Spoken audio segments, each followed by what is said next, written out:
जयंती मंगला काली भद्रकाली कपालिनी दुर्गा क्षमा शिवा धात्री स्वाहा स्वधा नमस्तुते। जय माता रानी। नमस्कार दोस्तों, आप समस्त श्रोतागण का आपके YouTube चैनल जीवन अमृत पर हार्दिक अभिनंदन है। आज की वीडियो में हम सुनने वाले हैं दुर्गा सप्तशती पाठ का चौथा अध्याय। इसके पहले का पाठ अगर आप नहीं सुन पाए हैं तो आप मेरे चैनल पर जाकर दुर्गा सप्तशती प्लेलिस्ट से जाकर आप देख सकते हैं। तो चलिए बिना देर किए आज की कथा का आरंभ करते हैं। आशा करती हूँ कि आप सभी कथा का श्रवण संपूर्ण करेंगे ताकि इसका आप सभी को लाभ मिल सके और आपकी सर्व मनोकामना पूर्ण हो सके। एक बार प्रेम से कमेंट बॉक्स में जय माता दी लिखना बिल्कुल ना भूलें और यदि मेरे चैनल पर नए हैं तो सब्सक्राइब करना ना भूलें।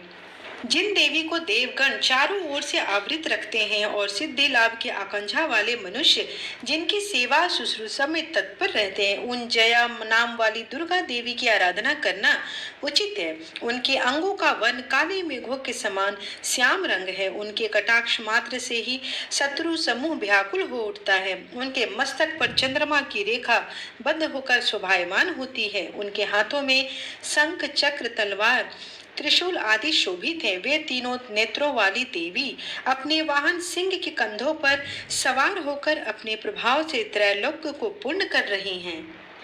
ऋषि ने कहा, अत्यंत बलशाली पापात्मा दैत्य महिषासुर तथा उसकी दानवी सेना का देवी के हाथ से संहार हो जाने पर इंद्रादि देवता नतमस्तक होकर भगवती दुर्गा देवी की स्तुति करने लगे।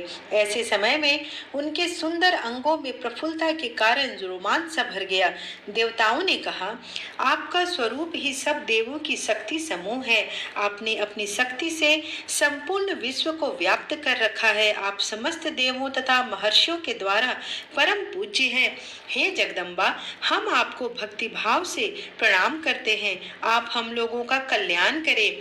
जिन देवी के अतुलनीय प्रभाव और शौर्य का वर्णन करने में भगवान शेषनाग, ब्रह्मा और शिव जी भी असमर्थ हैं, वे ही भगवती चंडिका समस्त विश्व का पालन तथा अशुभकारी भय के नाश का विचार करते हैं।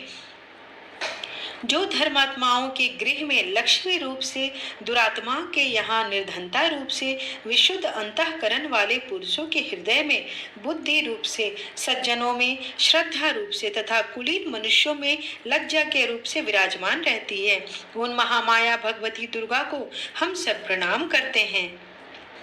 हे देवी, आप समस्त विश्व का पालन करिए। हे देवी, हम आपके इस अचिंतनीय रूप का असुरों के संहारक शौर्य तथा संपूर्ण देव दानवों के सम्मुख उत्पन्न किए हुए अद्भुत चरित्र का वर्णन नहीं कर सकते। आप ही विश्व की उत्पत्ति में कारण स्वरूप हैं। आप में तीनों गुण विद्यमान हैं, फिर भी दोषों के साथ आपका संपर्क नहीं होता। भगवान विष्णु तथा शिव जी भी आपकी महिमा को नहीं जान सकते। यह चराचर विश्व आपका अंश है। आप ही सब जीवों के लिए आश्रयभूत हैं, क्योंकि एकमात्र आप ही सबकी मूलभूत अव्याकृता परा प्रकृति हैं। हे देवी, जिसके उच्चारण से सभी यज्ञों में देवताओं की तुष्टि होती है, वह स्वाहा आप भी हैं, जिनके अतिरिक्त आप पितरों को भी तृप्ति प्रदान करती हैं। इस कारण सभी लोग आपको स्वधा के नाम से भी संबोधित करते हैं। हे देवी, आप ही परा विद्या हैं, जिससे मोक्ष की प्राप्ति, अचिंत्य महाव्रत स्वरूपता, समस्त दोषों से हीनता, जितेंद्रियता, तत्व की सारता होती है। सभी मुनिजन जिसके लिए निरंतर अभ्यासशील रहा करते हैं। आप शब्द स्वरूपा अत्यंत निर्मल ऋग्वेद, यजुर्वेद तथा उद्गीत के मनोरम पद्य के पाठ से युक्त सामवेद की आधार है। आप ही देवी तीनों वेद और छहों ऐश्वर्य से संपन्न भगवती हैं। विश्व की उत्पत्ति एवं पालन के निमित्त आप ही वार्ता के रूप में हुई हैं। आप जगत की महान पीड़ा की नाश कर्त्री भी हैं। हे देवी, संपूर्ण शास्त्रों के तत्व का ज्ञान प्राप्त करने के लिए आप मेधा शक्ति हैं। दुस्तर संसार सागर से तारने वाली नौका स्वरूपिणी दुर्गा देवी, आप आप ही हैं। आपकी किसी पदार्थ में आसक्ति नहीं है।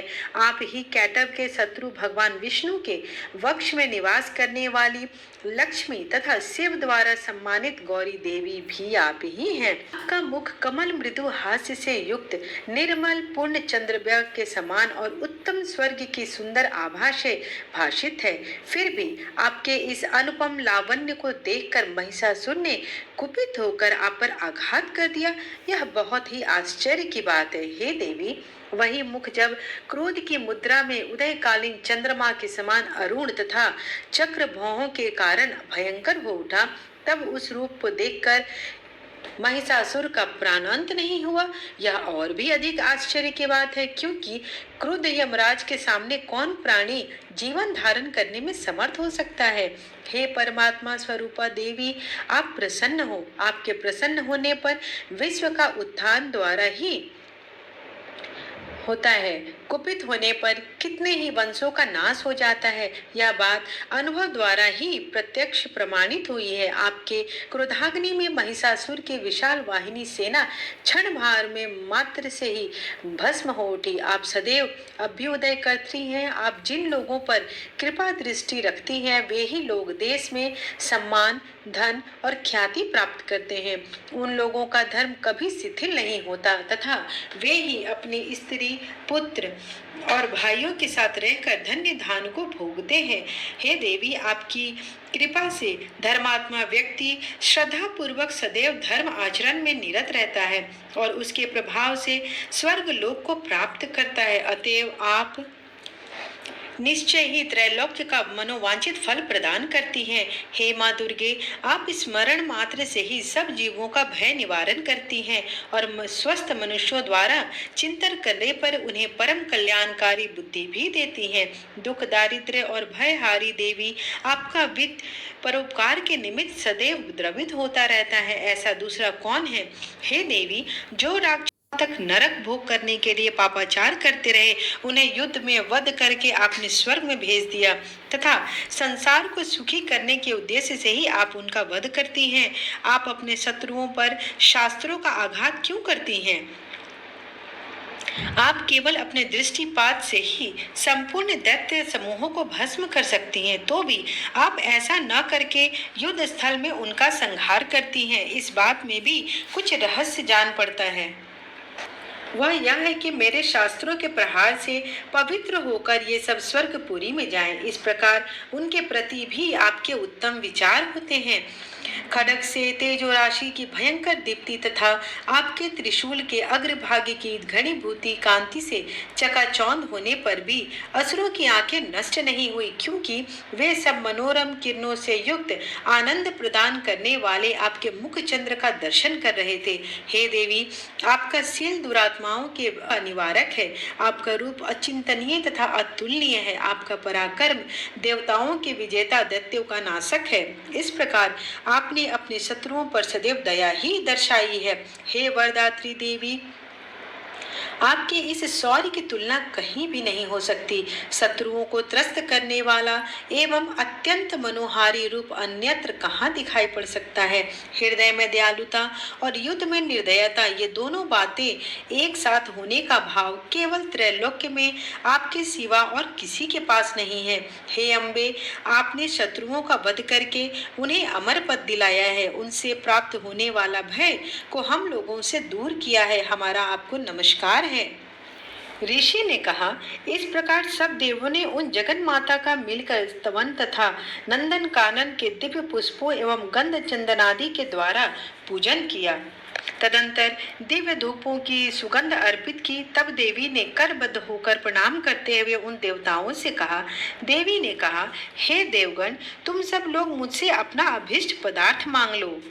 तब देवताओं ने कहा, भगवती की कृपा से हम लोगों की सभी आकांक्षाएं पूर्ण हो गई। अब कुछ भी इच्छित वस्तु मांगने के लिए शेष नहीं है। हे महेश्वरी, हम लोग शत्रु महिषासुर मारा गया। इतने पर भी आप यदि हम लोगों को कुछ देना ही चाहती हैं, तो हम लोगों की यही इच्छा पूरी कीजिए कि जब कभी भी हम आपका स्मरण करें तो आप दर्शन देकर हम लोगों के संकट को हर लें। हे प्रसन्न वदना अंबिके, जो भी व्यक्ति इन स्तोत्रों के द्वारा आपकी आराधना करे, उसे धन धान्य आदि तथा स्त्री पुत्र आदि से संपन्न करे तथा सदैव हम लोगों पर आप प्रसन्न रहें।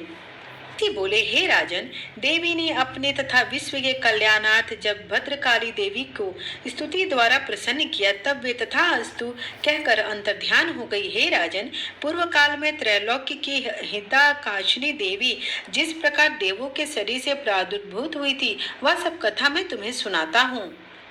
इस प्रकार दुर्गा सप्तशती पाठ का चौथा अध्याय समाप्त हुआ। आइए अब माता रानी की आरती करते हैं। जय अम्बे गौरी मैया, जय श्यामा गौरी, तुमको निस दिन ध्यावत हरि ब्रह्मा शिवरी। ओम जय अम्बे गौरी, मांग सिंदूर विराजत, टीको मृग मद को, उज्ज्वल से दो नैना, चंद्र बदननी को। जय अम्बे गौरी, कनक समान कलेवर, रक्तांबर राजे, रक्त पुष्प गले माला, कंठन पर साजे। जय अम्बे गौरी, के हरि वाहन राजत, खड्ग खपर धारी, सुर नर मुनि जन सेवत, तिनके दुख हारी। जय अम्बे गौरी, आनन कुंडल शोभित, नासाग्रे मोती, कोटिक चंद्र दिवाकर, राजत समज्योति। जय अम्बे गौरी, शुंभ निशुंभ विदारे, महिषासुर घाती, धूम्र विलोचन नैना, निस दिन मदमाती। जय अम्बे गौरी, चंड मुंड संहारे, शोणित बीज हरे, मधु कहटव दो मारे, सुर भयहीन करे। जय अम्बे गौरी, ब्रह्माणी रुद्राणी, तुम कमला रानी, आगम निगम बखानी, तुम शिवपट रानी। जय अम्बे गौरी, 64 योगिनी गावत, नृत्य करत भैरो, बाजत ताल मृदंगा, और बाजत डमरू। जय अम्बे गौरी, तुम ही जग की माता, तुम ही हो भरता, सुख करता दुख हरता, तुम पालन करता। ओम जय अम्बे गौरी, भुजाचार अति शोभित, वर मुद्राधारी, मन वांछित फल पावत, सेवत नर नारी। जय अम्बे गौरी, कंचन थाल विराजत, अगर कपूर बाती श्रीमाल के तुम्हें राजत कोटि रतन ज्योति जय अम्बे गौरी या अम्बे जी की आरती जो कोई नर गावे कहत शिवानंद स्वामी सुख संपत्ति पावे जय अम्बे गौरी मैया जय श्यामा गौरी त्वमेव माता च पिता त्वमेव बन्धु च सखा त्वमेव वेद्या द्रविणं त्वमेव सर्वं मम देव